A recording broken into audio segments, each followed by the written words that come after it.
Welcome to episode number 5 of The Ghost of Real Estate. I'm your host, Tim Galligan, and today's guest is a very special guest, Rich Amato, operating partner of Keller Williams. Without further ado, Rich Amato. What's going on, Tim? Not much. Thanks for coming on the show. I really appreciate it. It's an honor. Cool. Awesome. Not much. You want to start off? Just introduce yourself. Tell us a bit about your background and how you got started in real estate. Sure. So I'm Rich Amato for everyone that knows me, obviously.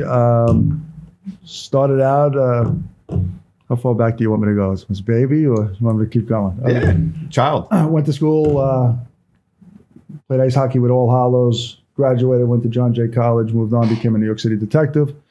Retired after, I believe it was like 10 years, got out, decided to go into the security business. Pretty quickly got out of that, sold that company, and got into real estate. Nice. Where it was real estate management with my aunt, Teresa Veltri of Veltri Management. From there, she asked me to get my real estate license, and it went from there. Awesome. And I obviously went to a bunch of companies until I found Keller Williams. Awesome. So when you first got started, you were starting in the management or as an agent? Management. Okay, and then you made that transfer to being an agent? Yes, we basically saw what real estate agents did and decided to get me licensed so I can do it also. Awesome. Okay, so when you now got your license, how'd you get started as an agent? What was that like year one?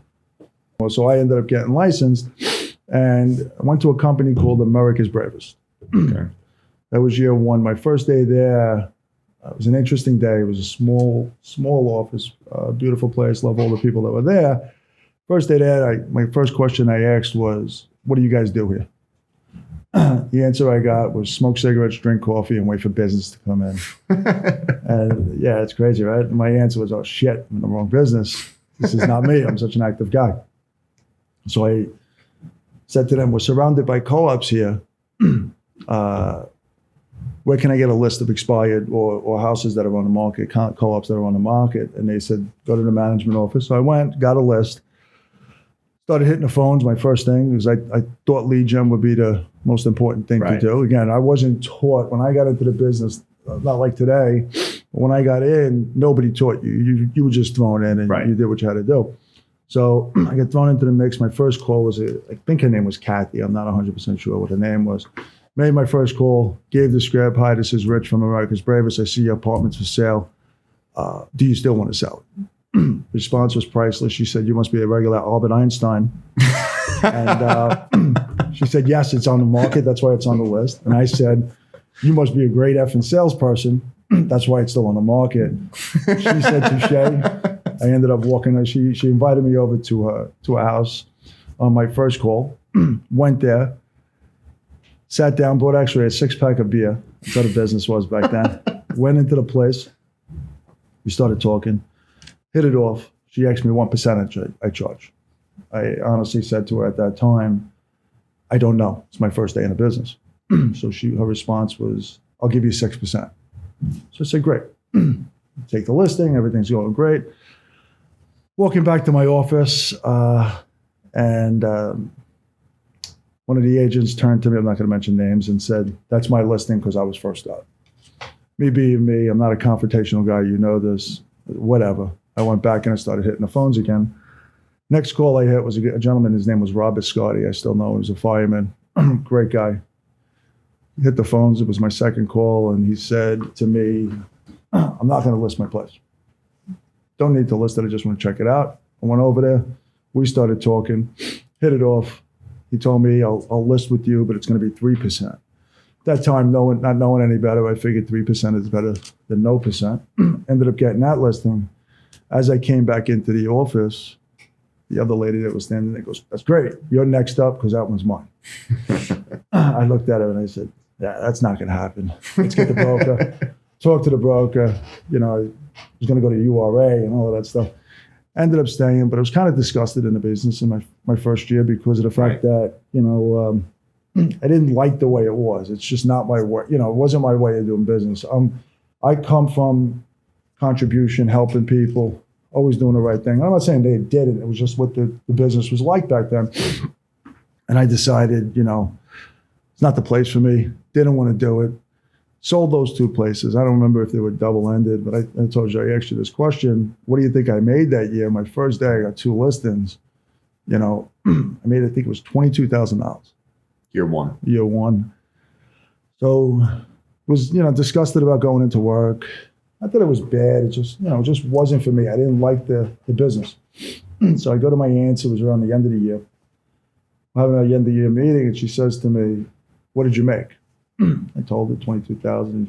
She almost fell off her chair, and she said, "Why are you doing this?" Not that it's not a lot of money, but it just wasn't for me doing that kind of work. Basically told her the story. She had a couple of choice words that I can't say on camera for me. And she told me the best advice I ever got in the real estate business was, look, put your head down, focus, and if you do that, you'll be successful. Right. I did it. I put my head down. That second year in the industry, I made a lot of money. Right. And I felt because of that year one, I was always chasing it, which made me stronger in the industry. That was my first year, and that was the experience I had in real estate coming into my first year and leading into my second. So that's an amazing transfer from year one to year two. So at this time, you were in Queens, right? Yeah. Selling co-ops in Queens. So selling everything in Queens. Selling everything. And it didn't have to be Queens. I sold anywhere. Right. You gave me something in Buffalo, I was taking a ride up, sort of like what you do today. Hey, business is business. That's I'd say you're cut for me a lot. Same kind of concept. If I'm licensed in New York, right, I could sell in New York. Absolutely. Albany's just as good as Queens. Awesome. All right, so now year two, you're going in, you put your head down. What are some things that you changed to really scale in that second year to It's another great question. take off? I never paid, year two, I didn't pay attention to anything that was around me. Right. I just focused on my job, and that was it. I focused on coming into work, taking the listing, taking a buyer out and selling that unit. Right. That's all I thought of. It's all I did. And when I wasn't doing that, I was home with my kid, playing with my daughter. And I knew I had to get everything done during the day because I wanted to do decent to make up for year one. So that's all I did is focus on lead generating, hitting the phones, hitting the pavement and going out and working. Right. So now it's very focused. And you were doing you didn't have a team at this point, correct? No, not right away. All right. So you were making the calls, you were going out, you were driving buyers around, taking listings, doing all the paperwork. I think I got an assistant. Danielle came into my life probably 6 months into that year, 7 months into that year. How did that help out? Oh, amazing. She was amazing. We were able to strategize and do things that normal real estate agents at that time weren't doing. Right. So you were ahead of the curve. Correct. I read a book, and me and you talked about this, was Harvey McKay, Swimming with the Sharks. Sure. Don't want to give him a plug, but I just did. I suggest everybody read that book. And Gary's book, Millionaire Real Estate Agent, if you read that, is very close to it. It's in this, similar fashions to both books. And I just started doing what the book told me to do. I'm a guy that if you tell me to do something, I'm gonna go do it. Right. I'm not looking to reinvent the wheel. Yep. Just go do what you tell me, because if it works for you, it's gonna work for me. Absolutely. So I just did it. And Danielle was able to do the little things that I couldn't.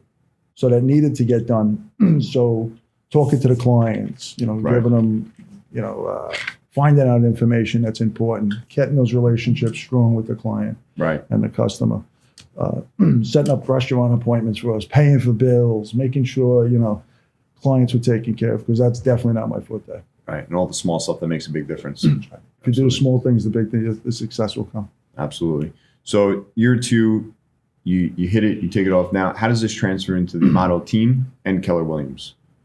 So I was there for a while, doing very well, selling a lot of co-ops, houses. And the reason I sold co-ops was nobody wanted to do it at the time. It was me and somebody else really doing it back then. And then a couple people caught on to seeing what we were doing, and other agents joined in. But the reason I did that, I assumed, which was a good assumption, that most people would stay there a year, maybe 2 years, especially if you bought a 1-bedroom or a 2-bedroom. You're going to outgrow them, especially if you have a child on the way. You're going to outgrow it. You're going to have to sell that and buy something else. So I stayed in good relationships with these people. So I stayed there for quite a while, and I went to a company. Can I say the companies I went to? Or? Sure. Okay. I went to me and my broker didn't see eye to eye on something when I left. I would still be at this company today, Right. if this didn't happen. But listing came in. This is nothing bad, but the broker took the listing, and it was meant for me. So at that point, I decided it's just not the right place. And again, it's not the money that counts, it's the principle. 100%. And I don't think she meant anything on purpose. It just happened that way. And that's one of the reasons I left. I don't even know if she knows that today. But that's the reason I left. And I went on and I went to a company called Exit. Okay. Great company, great model. Just wasn't for me. I was a partner in there for a little bit, investor. I found that I was the only guy doing business.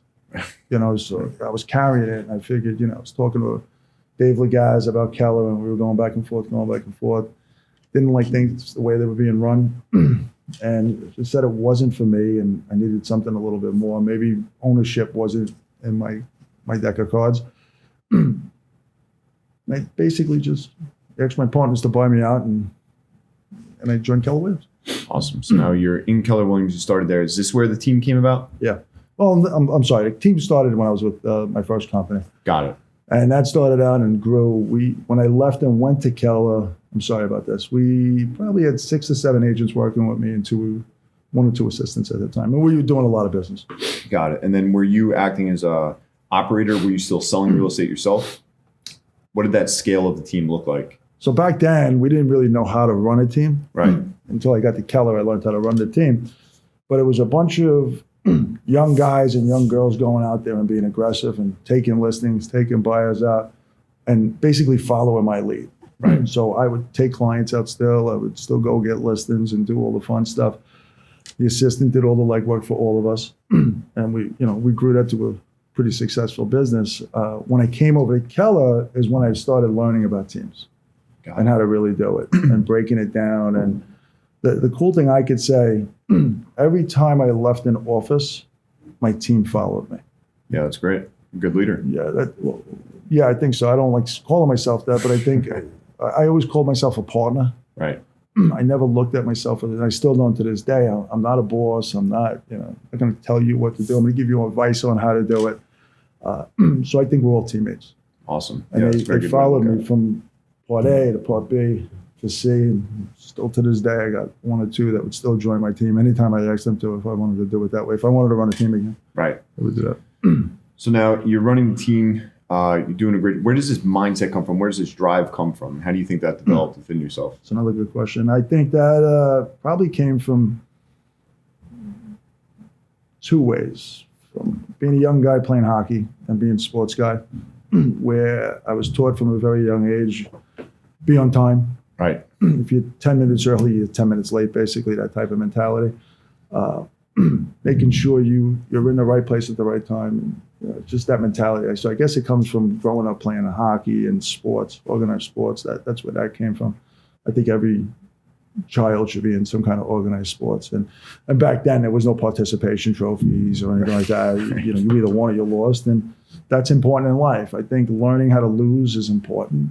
And like they say, everybody can win. It doesn't have to be losers. But right. Unfortunately, in the sports world, there is a loser. It's just the way you take it. I wasn't a very good loser. To this day, I'm not. It's I like to win. I think most people in our business do, in our trade do. So that's where that drive came, I guess. And then becoming a police officer, and the structure. Yeah, just the structure and the way everything is done. It's the same thing as being an athlete. And if you ever look at it, unsuccessful athletes like myself that can't go to the majors or the pros would go into the police department, the fire department, sanitation, because there's still a brotherhood, and that's what we're looking for. Right.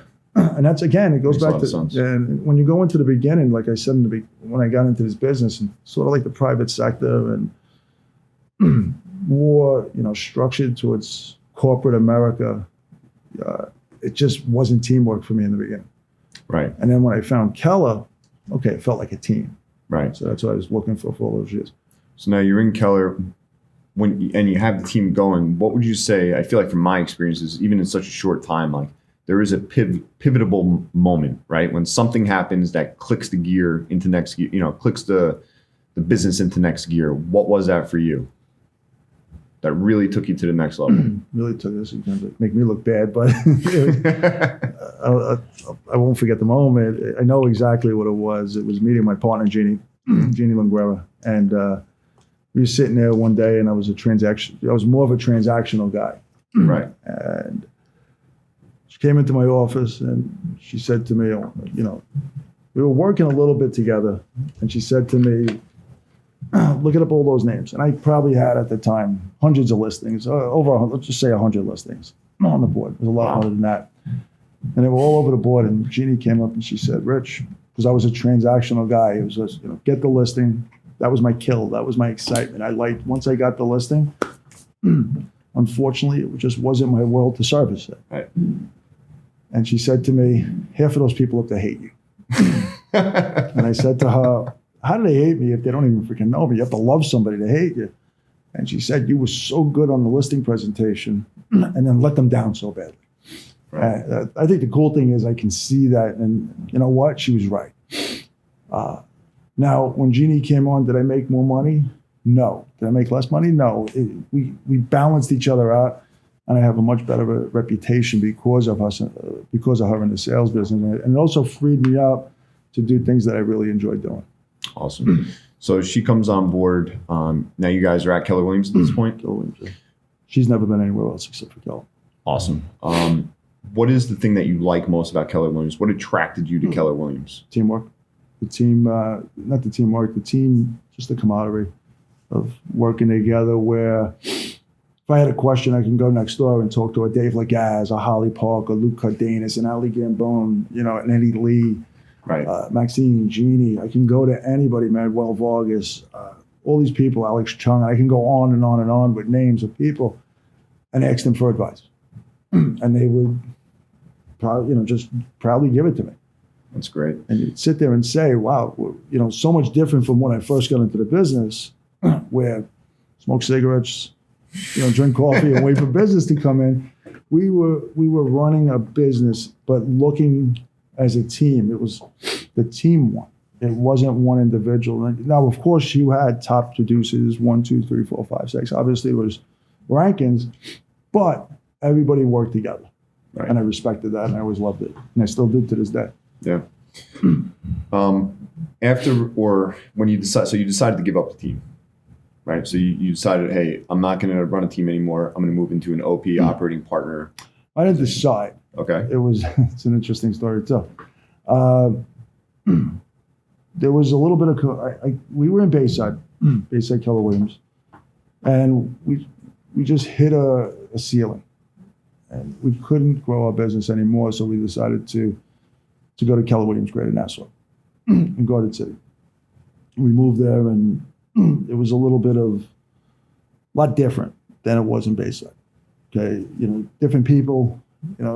Just a different group of people. Nothing bad on either way. One was more business, one was like more family. Even the one that was business was like family. They were just more focused in Garden City as a family, doing things together, making it right, not really caring about the business side. And I don't mean that in a negative way. Hopefully that doesn't come off negative. Right. Just wasn't as, organized in the business world like Bayside was, and we were there. And things happened that were going on in that world that the partners started to shake up a little bit. And at that point, myself and Jeannie were looking at our options to go to other companies at the time, because you want to be in a place where I need something where I'm stable. I need a stable environment. I strive in a stable environment. I don't like commotion. I don't like confrontation.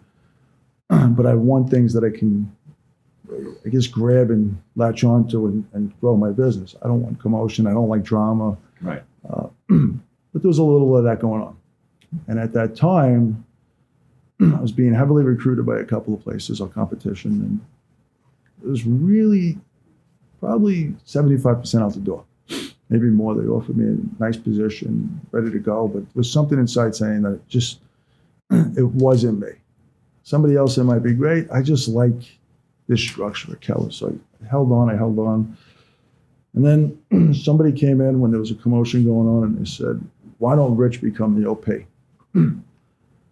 And you see how you jerk back? That's what I did. Me, I don't want to be an OP. Right. I don't want to be an owner. I did that once. It's just not my world. And somebody said, the only way this is going to work if you do that. My response was, I don't even know what I'm doing. It doesn't make sense. I sell houses. Jeannie said to me, it might be a good venture. You might like it. Let's take a look, see what we could do. So I said, okay, let's hear about it. Heard about it. Still wasn't for me. I thought, give it to somebody else that's in Keller. Let them take it. The question came, would you be an investor? No, if I don't take this, I'm basically out the door. I'm just going to go and we'll still work together as friends. And that's the great thing about our business. You could split up and you could still be friends with people. I never understood when somebody leaves you, how you get emotional and, I'm not going to talk to you anymore because you're not in the same company. That's ridiculous. But we decided to go forward and just took the opportunity.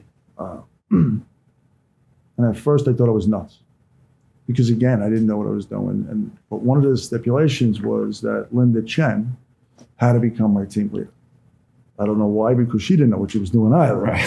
But we did it, and Linda agreed. So we ended up taking over Garden City, which at that time was in Williston Park. We ended up buying it. A couple people told me that you're going to fail within the first 2 months. You'll be out of business by February. We bought the place in November. You'll be done by February, and you'll be here. Okay. Tell me that, please. If you tell me that, it's not a good thing to tell me. That's just the one thing that you don't say to me, that I'm going to fail. But it was said a little bit by a lot of people. And that gave me the fire. I like material like that. Give me that. I'm going to use it. So if you want to beat me, I'll give you a little advice. Don't tell me shit like that. Excuse my language. Tell me I'm going to succeed, and maybe you're great in that, and maybe that's how you beat me. But don't tell me I'm going to fail. If you tell me I can't do something, I'm going to prove you wrong every day, and that's what I've been doing my whole life. So anyway, sorry to bore you with that. We take that over, and we do it. And I said to Linda, I'll never forget it. The first day we got the office. We have 4 cappers, maybe 50 agents. Linda says to me, now what? And my response to her was, wing it. And she was like, are you kidding me? I just put my whole career on winging it. Yeah. And the cool thing is, and me and Linda are still partners, obviously, in everything we do. And we always will be, no matter how much we piss each other off and how much we fight. We're still always going to have each other's backs because that's what we're all about. Her response was priceless. Okay, I'll wing it. But she said, Rich, I got to bring in some kind of structure. Okay, I'm not a structural guy at that time, so yeah, got it. My proudest moment is we started growing. Brian and Mike actually came into an office meeting with me, and they drilled me. I'll never forget this. They sit me down at a desk, sort of like what we're speaking. Me being respectful, I said to Brian, who's the regional owner at the time, you sit here. He goes, no. That's the hot seat today. That's your seat. And he told me how bad I was doing at being the OP. And again, I'm an accountable guy. I wasn't doing half as bad. I just had the people that were working for us just didn't work in the direction that I wanted them to work. So the MCA wasn't really structured. They were clueless in some kind of way in business, the way I wanted to do it. Right. So that gave me the answer to basically clean house and bring all my people in so it would be done right, in my way, the way I wanted to do it. If I was going to fail, it was going to be on my terms, and that was it. If I'm going out of business in February, it's going out on my terms, not on their terms. So we ended up doing that. Literally a year and a half later, I'm proud to say my second proudest moment is when Linda was up on stage with the top 3 out. She was the number 3 team leader in the country in Keller Williams, and she was on stage talking about what she did. And I remember sending out a post on Facebook, which I don't really do, and it said, from winging it to teaching it. That's awesome. Right? It's pretty cool, and it has nothing to do with me. This is all Linda.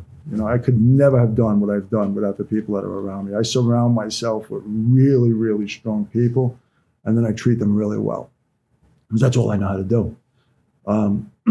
Fast forward a little bit, Linda had an experience with Mo Anderson, and it was an interesting call. I'm not going to get into it because that'd take me an hour to explain it, just about all the people.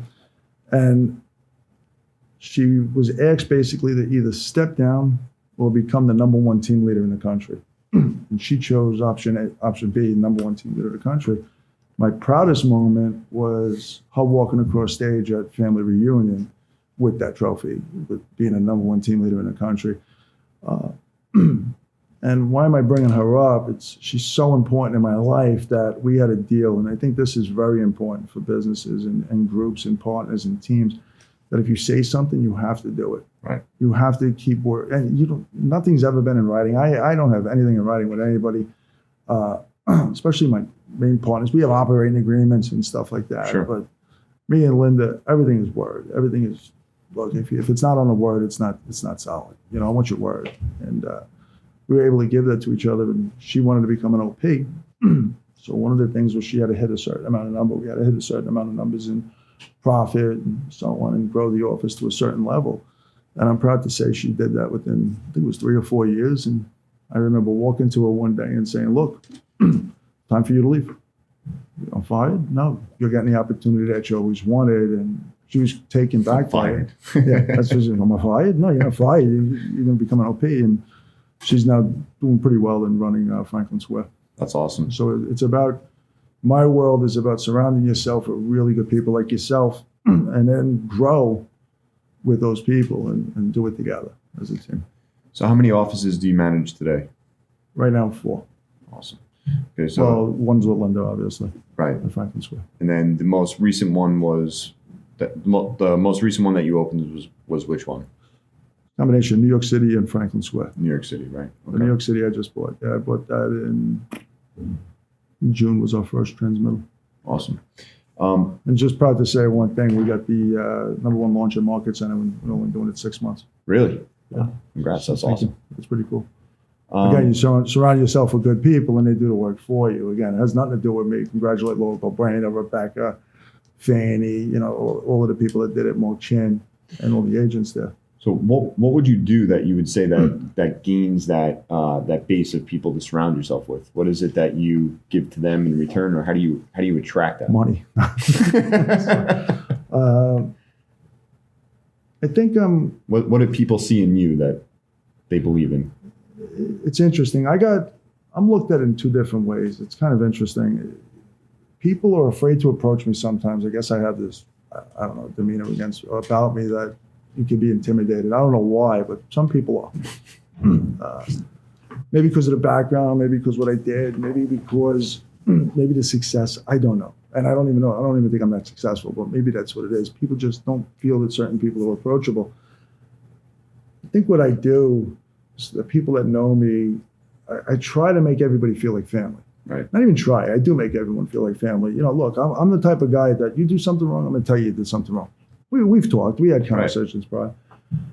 It doesn't matter how much I know you or how well I know you. I'm always going to be neutral. It just is what it is. If you were right, you were right. If you were wrong, you were wrong. And that includes me. I'm going to be honest with you. If I made a mistake, I'm going to tell you I made a mistake. I'm not going to BS you. If we have an agreement, we have an agreement. I think I've proven since I've been doing this, since the first day I started, because this is the way I was raised, if I say it, I'm going to do it. If I don't say I'm going to do it, and I say I'm not going to do it, guess what? I'm not going to do it. Right. You might want me to do it, but if I don't believe in it, I'm not going to do it. And sometimes that pisses people off because I'm not going to cave in. And I wouldn't expect you to cave in either. This is life, and we have to live it our way. I want to live it right. So I guess my word and doing and coming through with what I say I'm going to do is the most important thing to me. And in relationships, again, me and Jeannie have nothing in writing. We've been partners for how long? Get out of here. Yeah, nothing in writing. And I'll tell you, and I've told you, you're crazy if you don't have something in writing. Right. Me and Linda had nothing in writing. Do I have stuff in writings with other people? Absolutely. Now that I grew and I'm at the success that I've had. But the original relationships that I had, there was nothing right. I didn't know better. So it was just the way it is. So people trust me. Nice. That's what it is. Good. It's good quality.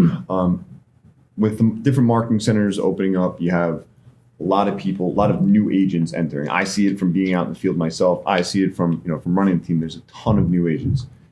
as a new agent or someone who's thinking about getting involved in real estate, what would be your biggest word of advice to them? Don't.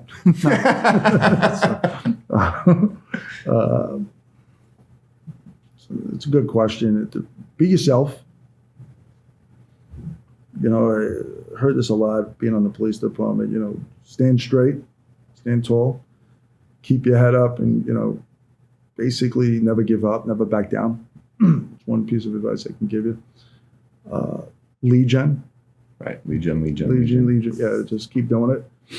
Relationships matter. I think it's very important to have strong relationships with the people that you're in business with, strong relationships with your clients, strong relationships with your customers. If you do that, you'll be successful. Don't go for the kill. There's only a certain amount of people that can do it at a very high level right away, right off the bat. You're actually one of them. I really do believe that you get it. Appreciate that. That takes time, though, for most people. Be patient. Not everybody goes in day one and grabs a listing.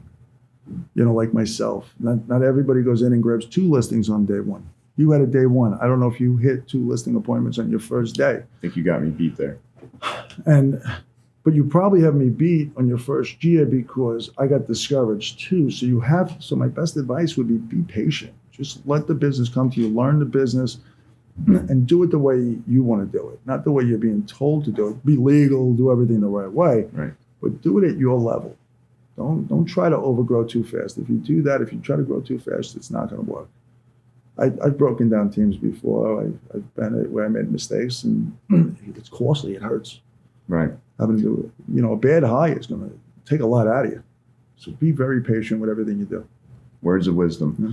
Rich, you've been a great mentor to me. I appreciate you coming on the show. Thank you for taking the time. Cool. That's it. That's it. I had so much more to say. Did you? Awesome.